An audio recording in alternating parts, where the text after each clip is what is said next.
الله الحمد لله رب العالمين والعاقبة للمتقين والصلاة والسلام على رسوله الكريم أما بعد فأعوذ بالله من الشيطان الرجيم بسم الله الرحمن الرحيم قل إن كنتم تحبون الله فاتبعوني يحببكم الله ويغفر لكم ذنوبكم والله غفور رحيم صدق الله العظيم وقال رسول الله صلى الله عليه وسلم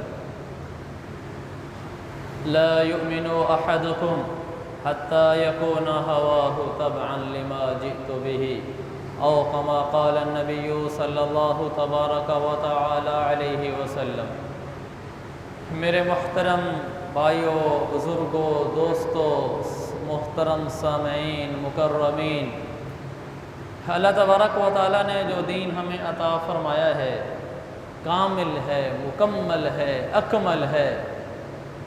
زندگی کا کوئی موڑ نہیں جس پہ دین ہماری رہنمائی نہ کرتا ہو۔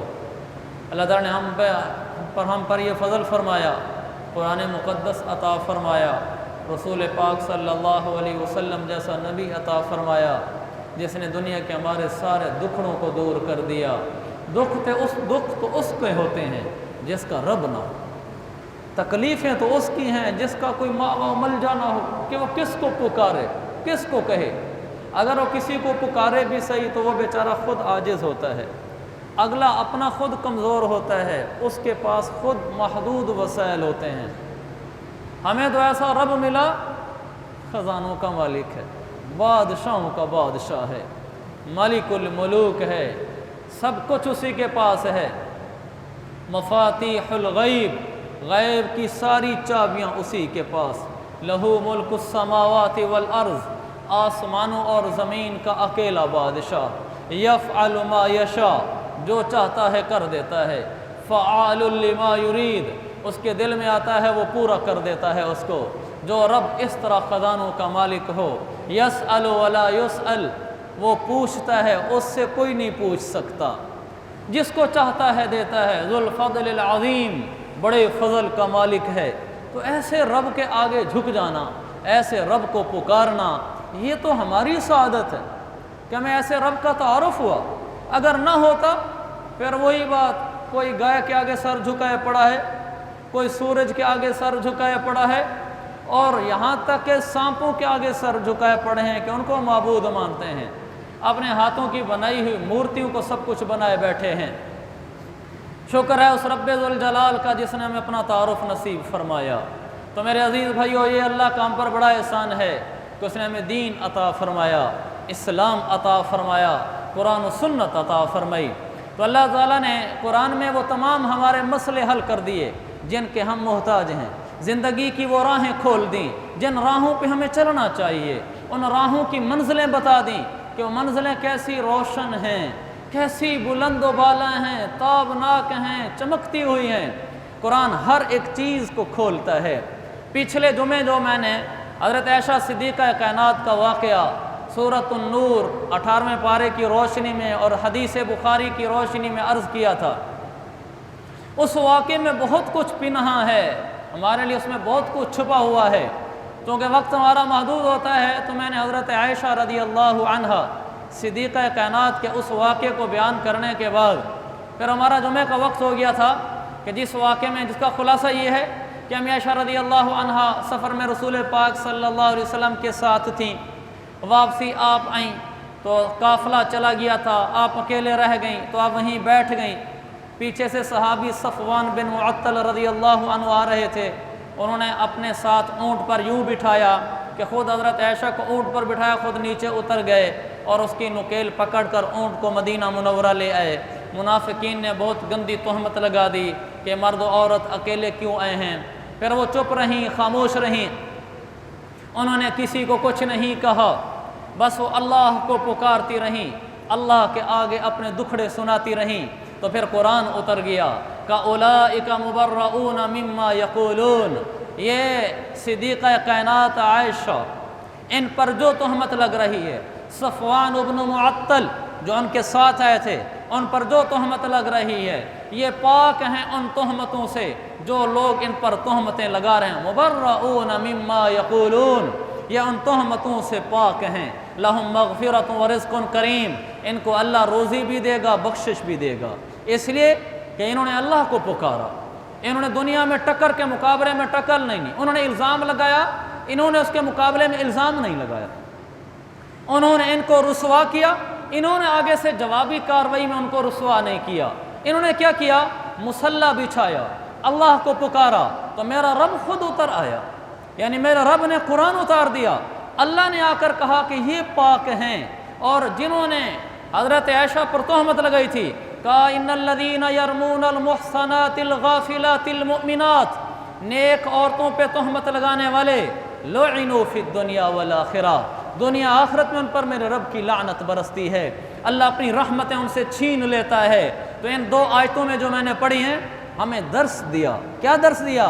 کہ جس آدمی پر تہمت لگے، جس آدمی کو ذلیل کیا جائے، جس کے خلاف جملہ کسا جائے، جس کو رسوا کیا جائے، جس کے خلاف پلانیں کر کے نوکری سے نکلوا دیا جائے، جس کو معاشرے میں طعنے دیے جائیں اور جس کو بے عزت کیا جائے، وہ کیا کرے؟ وہ مصلی بچھائے، وہ اللہ کو پکارے، اور ایکشن کے جواب میں ری ایکشن نہ ہو کہ اس نے کچھ کیا تو ہم بھی کریں گے، ہم نے کون سی چوڑیاں پہنی ہوئی ہیں، یہ جملہ نہ کہے۔ اگر انہوں نے ہمیں رسوا کیا ہے تو وہ بھی نہیں بچیں گے، اب ہم بھی ان کو بتائیں گے کہ کیسے پھر کسی کو رسوا کیا جاتا ہے۔ یہ طریق نہ اپنائے۔ کیا طریق اپنائے؟ کہ وہ اللہ کے آگے جھک جائے، اللہ کے آگے نفلیں پڑھ کے اللہ کو پکارے، اللہ عزت عطا فرما، رسوائی ہوئی ہے عزت عطا فرما، ذلت آئی ہے عزت عطا فرما، تہمت لگی ہے برات عطا فرما، لوگوں نے پریشان کیا ہے خوشحالیاں عطا فرما۔ اللہ فرماتا ہے پھر میں جانوں اور پھر میرا کام جانے۔ جو اللہ کے آگے جھک جاتے ہیں اسی کو پکارتے ہیں، پھر میرا رب نظام کائنات بدل دیتا ہے، پھر میرا رب خود ایسا نظام چلاتا ہے کہ اللہ کو پکارنے والے نے بھی بعض دفعہ نہیں سوچا ہوتا کہ رب یوں کرم فرما دے گا۔ امی عائشہ فرماتی ہیں مجھے اس کا خیال بھی نہیں تھا کہ میرا رب میرے لیے قرآن اتار دے گا، کہ عائشہ سچی ہے۔ یہ امی عائشہ کے ساتھ نہیں ہے، یہ ہر آدمی کے ساتھ ہے کہ جو بھی رب کو پکارے گا میرا رب خود آ جائے گا، خود نظام کائنات بدلے گا۔ جو اللہ کو پکار رہا تھا اللہ اپنی مدد اس کے ساتھ لا کر کھڑی کر دے گا، اور جو اللہ کے بندے کو تنگ کر رہا تھا اس کے خلاف نظام میرا رب چلا دے گا۔ تو ہمیں یہ درس ملا ہے کہ ہم نے اپنے رب کو پکارنا ہے، ہر دکھ میں، ہر سکھ میں، ہر اللہ بچائے ذلت سے، ہر ذلت میں، ہر پریشانی میں، ہر تہمت میں، ہر آنے والے مسائل اور مصائب میں پھر رب ہمارے ساتھ ہے۔ حضرت خواجہ قطب الدین بختیار کاکی رحمۃ اللہ علیہ واقعہ ہے ہندوستان کا۔ یہ واقعہ بھی وہی سبق، وہی جو میں نے آپ سے کہا، جو قرآن نے کہا ہے کہ تمہارے خلاف کوئی ہو جائے تو تم اس کے خلاف نہ ہونا، تمہیں کوئی رسوا کرے تم رسوا نہ کرنا، تمہیں کوئی ذلیل کرے تو تم ذلیل نہ کرنا، تم اللہ کو پکارنا، اسی کے آگے دعائیاں دینا، پھر رب کے نظام کو دیکھنا۔ حضرت خواجہ قطب الدین بختیار کاکی رحمۃ اللہ علیہ ہندوستان کے بڑے بزرگ گزرے ہیں پچھلی صدی میں، تو وہ خلیفہ تھے حضرت معین الدین اجمیری رحمۃ اللہ علیہ کے۔ تو معین الدین اجمیری رحمۃ اللہ علیہ نے حضرت خواجہ قطب الدین کو دلی بھیج دیا کہ آپ وہاں جائیں اور وہاں دعوت دین اور تبلیغ دین کا کام کریں۔ وہ یہاں آ گئے، یہاں آئے تو نیک آدمی تو جو اصلی نیک ہو تو اس کی اللہ شہرت بھی کر دیتا ہے، تو ان کا چرچا ہو گیا کہ بڑا نیک آدمی آیا ہوا ہے، حتیٰ کہ وقت کا بادشاہ شاہ شمس تبریز وہ بھی ان کی بیعت ہو گیا، مرید ہو گیا۔ جب ان کی صحبت میں کچھ عرصہ رہا، اللہ والوں کی صحبت میں رہنے سے، اللہ والوں کی صحبت میں بیٹھنے سے انسان کے دل میں سکون آتا ہے، اللہ والوں کی صحبت میں بیٹھنے سے آنکھیں کھلتی ہیں جو آخرت کو دیکھنے لگ جاتی ہیں، اور دنیا کی بے رغبتی دلوں میں اتر جاتی ہے۔ جب کچھ دن وہ حضرت قطب الدین کی صحبت میں رہا تو وہ شاہ شمس تبریز بادشاہ وقت کہنے لگا کہ حضرت میں بادشاہت کو چھوڑنا چاہتا ہوں، بس آپ کے ساتھ رہنا چاہتا ہوں۔ انہوں نے فرمایا نہیں، اس کی اجازت نہیں ہے میری طرف سے۔ کہنے لگے جی آپ کی صحبت میں سکون ملتا ہے۔ تو حضرت خواجہ قطب الدین نے کہا اگر سارے اسی طرح چھوڑ کے یہاں بیٹھنے لگ گئے تو بادشاہتوں کو کون سنبھالے گا؟ وہاں نیک لوگ جائیں گے تو نظام سلطنت ٹھیک ہوگا، لہذا تم وہاں جاؤ۔ تو انہوں نے کہا جی میں وہاں نہیں جانا چاہتا، میرا اصرار ہے۔ انہوں نے کہا اچھا پھر ایک شرط ہے، پھر ایک تمہارے لیے آسانی کرتا ہوں، اس شرط پہ تمہیں جانا ہوگا۔ انہوں نے کہا کیا؟ کہا تم وہاں چلو اور میں بھی وہیں آ جاتا ہوں جہاں تمہارا پائے تخت ہے، اسی شہر میں آ جاتا ہوں۔ تو کہا ٹھیک ہے۔ یہ پہلے دلی سے باہر رہتے تھے، پھر بعد میں دلی آ گئے، شاہ شمس تبریز بھی دلی میں رہتے تھے۔ انہوں نے وہیں اس شہر میں آ کر ایک طرف جھونپڑی ڈال دی اور پھر بھی لوگوں کو اللہ اللہ سکھانا شروع ہو گئے۔ اللہ اللہ سکھانے کا صرف یہ مطلب نہیں ہے کہ لوگوں کو کہو اللہ اللہ، یہ بھی ہے۔ اللہ اللہ سکھانے کا مطلب یہ ہے کہ ان کے دلوں میں اللہ کی محبت اتار دو، وہ اللہ کی نافرمانی نہ کریں، ان کو مصلی پکڑنا سکھلا دو، ان کو اللہ کے آگے ہاتھ اٹھانا سکھا دو، اللہ کو پکارنا سکھا دو، اللہ کی نافرمانی سے ان کے دلوں کو بیزار کر دو۔ آپ نے ان کو اللہ اللہ سکھا دی ہے۔ تو پہنچ گئے، اب یہ ان کا شہرہ ہونے لگا حضرت خواجہ قطب الدین کا۔ تو اس وقت کے ہندوؤں کو غیرت آئی کہ ایک مسلمان عالم مولوی ہے اور اس سب کے اوپر غالب آتا جا رہا ہے، تو ہندو حرکت میں آئے۔ تو انہوں نے ایک عورت کو تیار کیا کہ تم ان پر تہمت لگاؤ، ہم تمہیں اتنا انعام دیں گے۔ عورت تیار ہو گئی۔ ایک دن شاہ شمس تبریز اپنے گھر میں تھے، تو باہر گھنٹہ لگا ہوتا، تو اس زمانے میں کسی پر کوئی بڑی مصیبت آ جاتی تو وہ بادشاہ کو پکارنے کے لیے اس دیوار کے پاس جا کر گھنٹہ بجاتا۔ ایک دم وہ اندر والے لوگ حرکت میں آتے، اس آدمی کو بلاتے تجھے کیا پریشانی ہے، اور کوئی سنگین مسئلہ ہو تو بادشاہ کو فوراً اطلاع کرتے۔ تو ایک دن عورت نے گھنٹہ بجایا، شام کا وقت تھا، بچہ ہاتھ میں لیے ہوئے آ گئی۔ تو گھنٹہ بجایا تو ایک دم باہر آ گئے حشم خدم بادشاہ کے، اور آ کر ان سے پوچھا کیا مسئلہ ہے؟ کہنے لگے بہت سنگین مسئلہ ہے، یہ بچہ اس کی علامت ہے، کسی کا بچہ ہے، یہ میرا خاوند کا بچہ نہیں ہے، میں بادشاہ کے پاس استغاثے کے لیے آئی ہوں، فریاد لے کر آئی ہوں۔ انہوں نے شاہ شمس کو بتایا، تو شاہ شمس نے کہا کہ ان کو کہنا کہ کل صبح آ جائے دربار میں، ابھی چلی جائے۔ وہ صبح آ گئی، دربار سج گیا۔ آتے ہی بادشاہ کے سامنے رونا شروع ہو گئی، روتے روتے ہچکی بن گئی، کہنے لگی بادشاہ سلامت بڑا دکھڑا لے کر آئی ہوں، اگر میری کوئی سنوائی ہو، آپ سنیں تو بیان کروں، نہ سنیں تو پھر میں واپس چلی جاتی ہوں۔ بادشاہ نے کہا کہ یہاں اسلام نافذ ہے، یہاں عدل چلتا ہے، تم بولو میں اس کی سنوائی کروں گا، میں اس کی پیروی کروں گا۔ کہنے لگی بادشاہ اپنی بات پر قائم رہو گے؟ اس نے کہا قائم رہوں گا، جو تمہارا مدعا ہے اس میں جو مجرم ہوگا اس کو کٹہرے میں لاؤں گا۔ بادشاہ نے کہا کہ یہ جو بادشاہ کے سامنے اس عورت نے کہا کہ اگر اپنی بات پہ پکے ہو تو پھر یہ بچہ جو میں لائی ہوں یہ میرے شوہر کا نہیں ہے، یہ کسی اور کا ہے۔ بادشاہ نے کہا نام بتاؤ، اس کو کٹہرے میں لاؤں گا۔ اس نے پھر کہا لاؤ گے اس کو کٹہرے میں؟ کہا لاؤں گا بہن، بول۔ اس نے کہا وہ خواجہ قطب الدین ہے۔ تو محفل میں سناٹا چھا گیا کہ ایک آدمی کی بزرگی کا چرچا ہے اور اس کو بھری مجلس میں عورت کہتی ہے کہ اس نے کیا ہے۔ تو وہ کہنے لگے، وہ بھی گمسم وقت کا قاضی بھی، تو وہ کہنے لگے کہ گواہ لا اس پر۔ تو زر خرید 4 گواہ 1 منٹ میں کھڑے ہو گئے، کہنے لگے جی ہم گواہی دیتے ہیں کہ یہ اس کی جھونپڑی میں شام کو یہ عورت جایا کرتی تھی اور صبح نکلتی تھی، ہم نے خود کئی دفعہ دیکھا ہے۔ انہوں نے کہا بادشاہ مجبور ہو گیا، گواہ اس کے سامنے پورے ہو گئے، تو اس نے اسی وقت بھیجا، کہا جاؤ اور اس کو وہاں سے بلا کے لاؤ۔ تو اسی وقت سپاہی گئے اور ان کو وہاں خیمے سے اٹھایا اور لا کر دربار میں کھڑا کر دیا۔ کہا خواجہ قطب الدین آپ میرے شیخ ضرور ہیں، میں آپ کا بیعت شدہ ضرور ہوں، لیکن اس وقت مسئلہ عدالت کا ہے، یہ عورت آپ کے اوپر یہ الزام لگاتی ہے اور اس آپ کے لیے یہ مدعا لے کر آئی ہے کہ آپ نے اس کے ساتھ یہ فعل کیا ہے۔ تو خواجہ قطب الدین نے کہا کہ یہ بالکل غلط بولتی ہے، اس کی کوئی حقیقت نہیں ہے، کوئی گواہ ہیں تو لائے۔ تو وہ پہلے ہی 4 گواہ پیش کر چکی تھی، ایک دم وہ 4 گواہ کھڑے ہو گئے، کہنے لگے کہ ہم نے اپنی آنکھوں سے دیکھا ہے، شام کے وقت پچھلے دروازے سے عورت داخل ہوتی تھی اور پھر نکلتے ہوئے بھی ہم نے دیکھا ہے۔ معاملہ تو بگڑ گیا۔ تو خواجہ قطب الدین نے کہا بادشاہ سلامت اتنی تو مجھے اجازت ملنی چاہیے، مجھے آپ 3 دن کی مہلت دے دیں، 3 دن بعد آپ نے جو کارروائی کرنی ہو کر لینا، مجھے 3 دن کے لیے واپس اپنے خیمے جانے دیں، میری سیکورٹی کے لیے آپ باہر پہرے دار کھڑے کر دیں، میں یہ خیمہ چھوڑ کے کہیں نہیں جاؤں گا، میں ادھر رہوں گا، 3 دن بعد آپ کے بندے مجھے لے آئیں، میں خود آ جاؤں گا۔ اس نے کہا بادشاہ نے عورت سے اتنا ہماری بھی تم سے گزارش ہے کہ 3 دن کی مہلت دیجیے۔ اس نے کہا ٹھیک ہے۔ وہ 3 دن کے لیے آ گئے اپنے واپس مکان میں۔ یہ میں نے بتانا تھا، اللہ کو پکارنے والے، اللہ کے آگے دان پھیلانے والے، اللہ کے آگے مصلی بچھا دینے والے، اللہ کے آگے رونے والے، میرا رب خود ان کے ہاتھ پکڑتا ہے۔ تو حضرت خواجہ قطب الدین نے کیا کرنا تھا؟ وہ اے اور انہیں مصلی ڈال دیا، پھر آہ ہے، بکا ہے، رونا ہے، دھونا ہے، رب کو پکارنا ہے۔ آہیں نکلتی ہیں تو عرش سے اوپر چلی جاتی ہیں، آسمان سے اوپر چلی جاتی ہیں، رب تک دعائیاں پہنچ رہی ہیں کہ اے اللہ بے قصور ہوں، مدد فرما، مدد فرما۔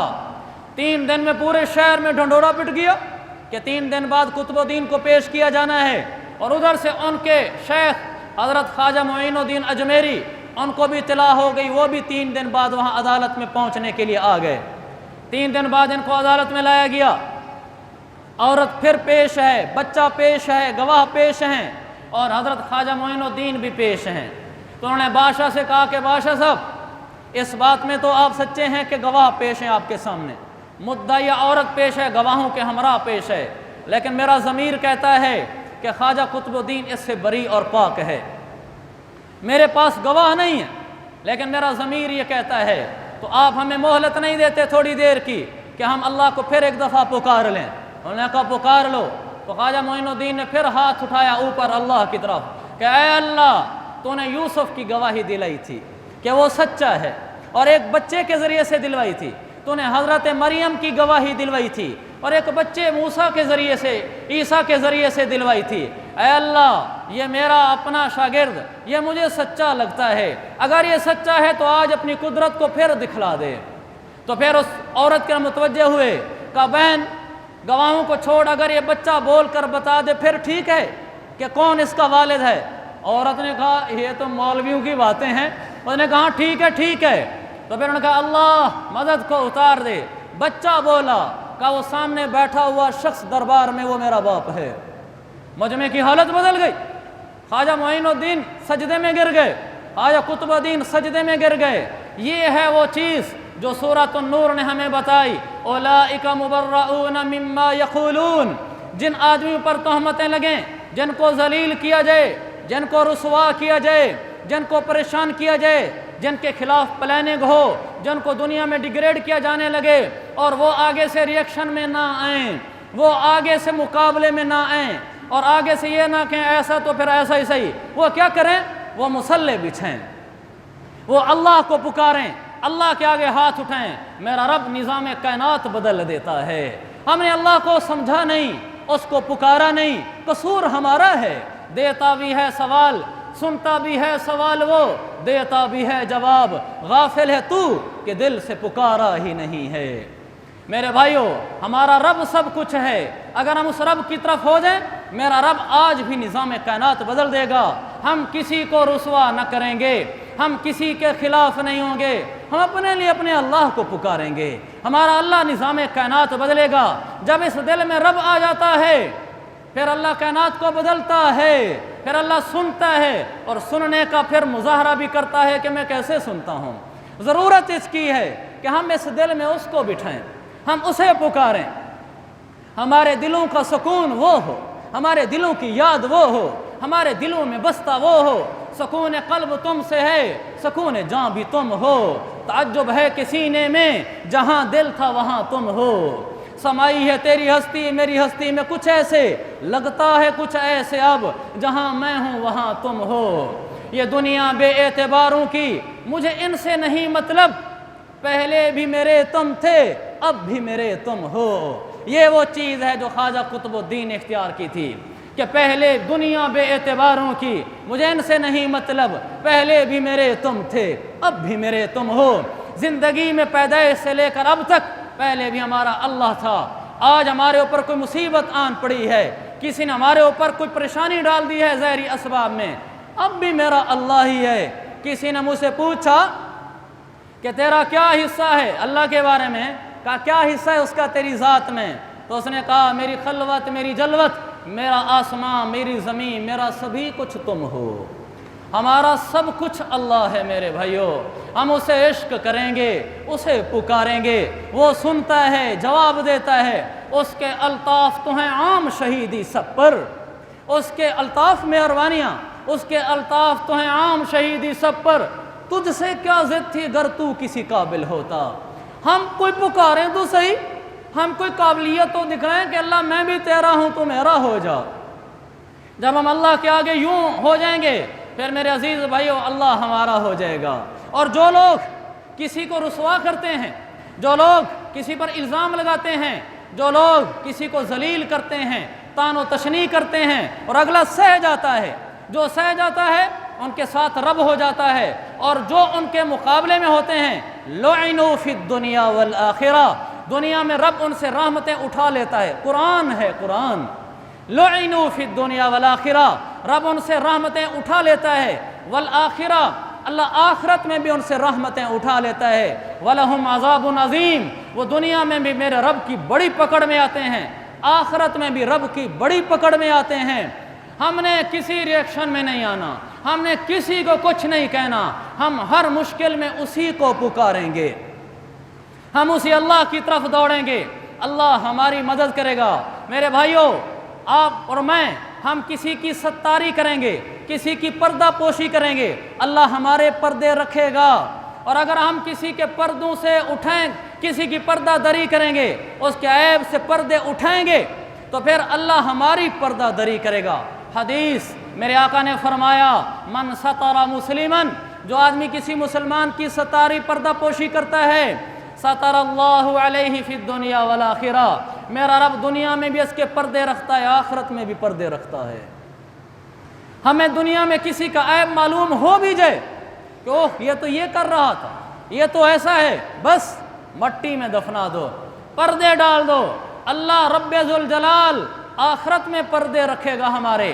من کشف عورت اخیہ المسلم، میرے آقا نے فرمایا جو اپنے کسی مسلمان بھائی کے پردے اٹھا دیتا ہے، اس کا کوئی عیب سامنے آیا، کسی کی بچی کا، کسی کے بچے کا، کسی کا کوئی اور ویک پوائنٹ سامنے آ گیا، اب یہ کہتا ہے مجھے پتہ چل گیا ہے، اب یہ اس کو بلیک میل کرتا ہے، لوگوں کو بتاتا ہے، اور پھر کہتا ہے مجھے پتہ ہے، پھر کہتا ہے میرا مخالف مد مقابل تھا، اب اس کی کمزوری سامنے آ گئی، اب ہم بھی سب کو بتائیں گے، اس نے ہمیں رسوا کیا تھا، ہم اس کو کریں گے، پھر رب کی رحمت اسے اٹھ جائے گی۔ اور اگر یہ پردے ڈال دے اس پر تو پھر میرا رب کہتا ہے تو نے اس کے پردے ڈالے، میں روز قیامت تیرے پردے رکھوں گا۔ اور اگر پردے اٹھا دیے پھر کشف اللہ عورتہ، اللہ اس کے پردے اٹھا دیتا ہے، وَيَفْضَحُهُ بِهَا فِي الْبَيْتِ، اللہ اس کو گھر بیٹھے پھر رسوا کرتا ہے۔ میرے بھائیوں، جو لوگوں کے پردے رکھتے ہیں، اللہ کا وعدہ ہے اللہ دنیا میں پردے رکھتا ہے اس کے، اللہ آخرت میں بھی اس کے پردے رکھے گا۔ جو کسی کے پردے اٹھا دیتا ہے، رسوا ذلیل کرتا ہے، طعن و تشنیع کرتا ہے، الزام لگاتا ہے، ہمارے ہاں تو نہ دیکھتے ہیں نہ سوچتے ہیں، کسی کی کمزوری سامنے آپ پھیلا دیتے ہیں، بس پھر دنیا میں بھی پریشانی، آخرت میں پریشانیاں۔ اگر وہ پردے رکھ لیتا ہے تو رب پردے رکھتا ہے، پردے اٹھا دیتا ہے تو میرا رب بھی پردے اٹھا دے گا۔ تو ہم نے کسی کے پردے نہیں اٹھانے، میرے اپنے ہی عیب کافی ہیں مجھے دیکھنے کے لیے، بس میں نے جہاں میں کسی کو کیا کہنا ہے۔ تو میرے عزیز بھائیو، یہ سورہ نور کے واقعہ عفق کا درس ملا ہمیں کہ ہم ایکشن کے مقابلے میں ریئیکشن میں نہیں آئیں گے، ہمیں کوئی رسوا کرے گا ہم نہ کریں گے، ہمیں کوئی الزام لگائے گا ہم نہ لگائیں گے، ہمیں بے عزت کرے گا ہم نہیں کریں گے، ہمارے اوپر تانے کسے گا ہم نہیں کریں گے۔ کسی کی بیٹی بہن کسی کے گھر میں شادی شدہ ہے، اس پر تانے تشنیع ہوتی ہیں، اس کو ایک ہی سبق سکھا دو، میری بہن تو اور مسلح، مجھے رب ذوالجلال کی قسم اگر یہ بیٹی بہن مسلح اٹھا لے اور یہ لوگوں کو آگے سے کوئی جواب نہ دے، کچھ نہ کہے، جو آنسو ماں کے آگے آ کے بہاتی ہے یہ جا کر مسلح پہ رب کے آگے بٹھا دے، میں اس رب کی قسم کھا کر کہتا ہوں رب مدد اتار دے گا۔ ہم رب کو بھول جاتے ہیں، بہنیں بیٹیاں ہمیں بتاتی ہیں، ہم ایکشن میں آ جاتے ہیں، ہم کہتے ہیں اچھا جس نے کیا پھر ہم ان سے پوچھتے ہیں، ہم رب چھوڑ دیتے ہیں، رب ہمیں چھوڑ دیتا ہے۔ اور اگر ہم رب کو پکڑ لیں پھر رب آسمان سے نظام اتار کر دنیا کا نظام بدل دے گا۔ مولا جیون رحمت اللہ علیہ کو وقت کے بادشاہ نے وارنٹ جاری کر دیے، کہا جاؤ اس کو پکڑ کر لاؤ، آج اس نے ممبر پہ بیٹھ کے مسئلہ بیان کیا جو میری ذات کے خلاف تھا۔